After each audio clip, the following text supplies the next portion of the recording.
Mu mwaka gwa 2016 Lieutenant General Peter Ereru ye yali omuduumizi w'ekibinja ky'eggye lya UPDF ekyasindikibwa okwanganga abakuumi b'omusinga wa Rwenzururu abaali balumirizibwa okwetaba mu bikolwa eby'ekiyeekera era mu kulwanagana kw'enjuyi zombi abantu abatamanyiddwa muwendo battibwa nga muno mwalimu abaana abato, abakyala, abavubuka n'abalala.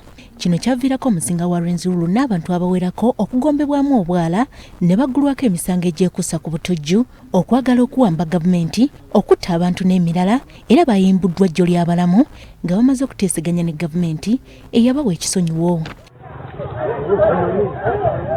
Wadde bannayuganda bazzenga bawanjagira gavumenti efulumya alipoota ku bantu abaafa e Kasese wabula n'efuuka nampulira zzibi era yagaana n'okukangavvula abasirikale abaali emabega w'ekikwekweto kino ng'egamba nti tewali musango gwe baakola.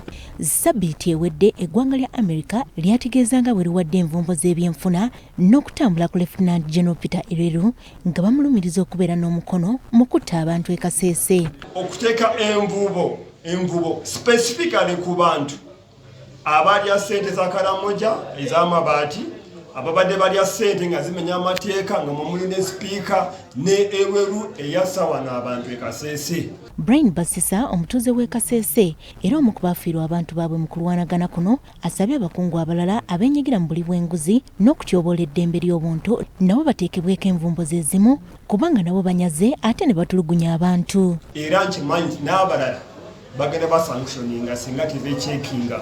So tukondeminga ekintu ekyo ekya corruption obuli bw'enguzi efuuse thorn in the flesh.